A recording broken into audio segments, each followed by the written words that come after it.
Welcome back to the Gridiron Expert. We're continuing our ACC football predictions today, and our next team is coming off a 10-win season, a near upset in the ACC championship, and then a stunning comeback in the bowl game. They are the Virginia Tech Hokies.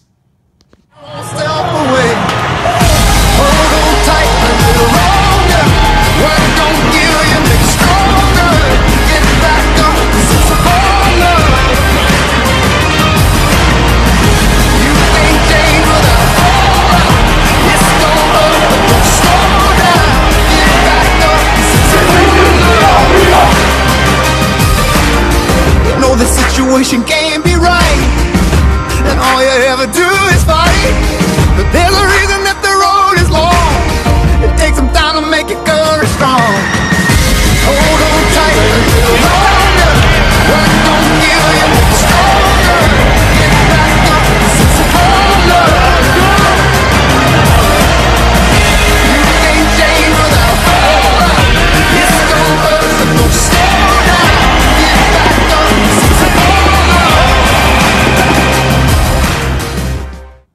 Justin Fuente did a remarkable job at Virginia Tech in his first year. He led the Hokies to an ACC championship appearance, a near upset at Clemson, a 42-35 loss, and then 10 wins, including a 24-0 comeback over Arkansas in the Belk Bowl. So he did remarkable things with them. The only problem is they lose their starting quarterback, Jerrod Evans, and their leading wide receiver, Isaiah Ford. Isaiah Ford was a senior. He had to go, but Jerrod Evans made an odd choice to leave this season.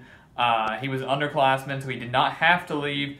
But he made the odd choice to go to the NFL draft, and it actually did not work out well for him. So this year, Virginia Tech is left with 12 returning starters, only 5 on offense, and then 7 on defense. So they're going to have a lot of missing pieces. They're going to have to really put stuff together. I don't think this is more of a rebuilding season for the Hokies, but it will not be another 10-win season for them.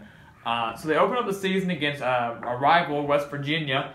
This was one of those games that, for me, it was a real toss-up. West Virginia also returns 5 starters on offense, so they're going to be pretty equal there. But Virginia Tech owns the advantage on defense.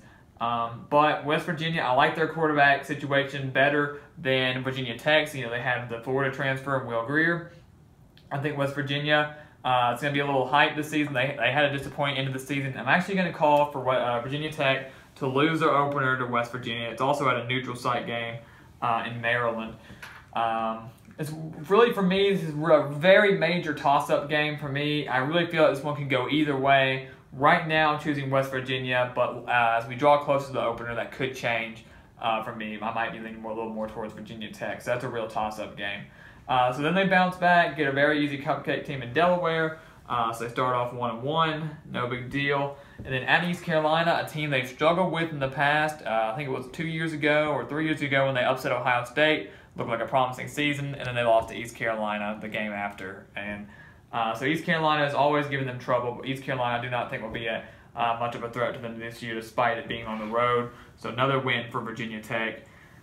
Old Dominion, great season last year. They also won 10 games last season, but also for Old Dominion, they lost their quarterback as well. At that Virginia Tech, I really don't think there's anything to worry about there for the Hokies. So 3-1 going into Clemson, a team they almost beat in the ACC title game, the defending national champions. It's at Virginia Tech. Some may say this could be upset watch for Clemson, but I feel like Clemson's in a better position with their starters.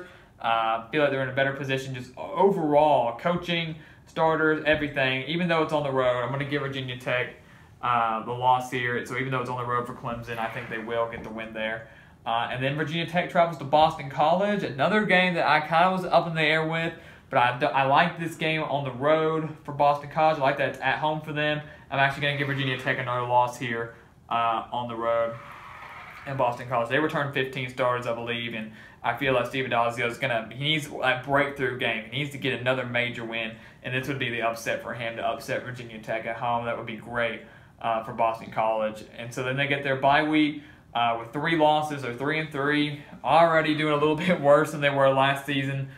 Come back, though, they get back-to-back home games after the bye against North Carolina and Duke. I think they're going to get wins in both of these games for West Virginia. That's going to be key for them. Now they're 1 win away from making a bowl game, which is really the ultimate goal this season, I think, because I do not think they're going to be competing for the ACC title or the ACC Coastal Division crown. So then they face Miami on the road. As you saw earlier in my Miami video, I think Miami's going to be too much this season for a lot of their opponents, and I think West Virginia will get the loss here. Maybe if this game had been at home like it was last year, maybe I could be leaning a little toward Virginia Tech's way, but I'm not going to give it to them this year, and I think they'll lose Miami on the road. And then Georgia Tech, another one of those toss-up games for me. Georgia Tech returned 16 starters this season, and so this is one of those up-in-the-air games. And really, if you look, Virginia Tech has a lot of those, in my opinion. The West Virginia game, the Boston College game, and the Georgia Tech game are all kind of up in the air. I know a lot of people will say that Boston College game could be a no-brainer for Virginia Tech. I just don't like the feeling of that game. Beginning of October, heading into a road environment, their first one since East Carolina, which really isn't a big of a challenge. But this Georgia Tech game on the road, though, I love what Paul Johnson's done with this program. Their option, if they decide to run it, is always difficult to defend.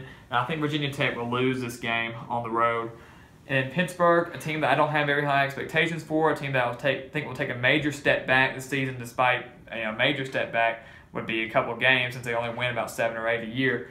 But they will get the win over Pittsburgh at home. I like that game for Virginia Tech. And then Virginia, a rivalry game. It's on the road. Virginia is one of those teams led by Bronco Mendenhall that I think will improve offensively. Defensively, might have some questions.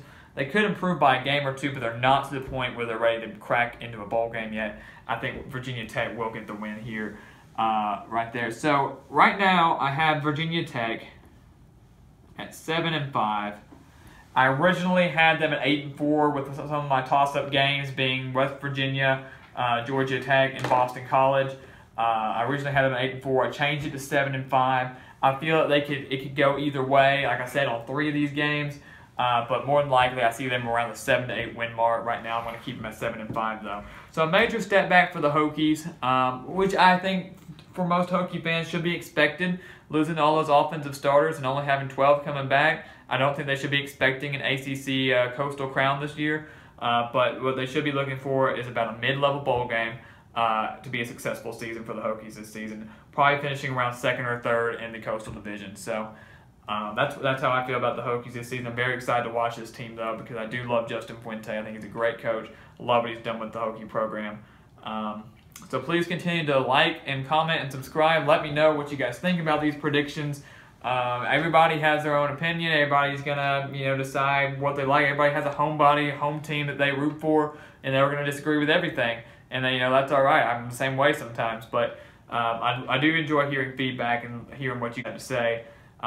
So please continue to like and comment and subscribe. We love that. The page is growing, so every like, comment, and subscription helps. And we will see you next time on The Gridiron Expert.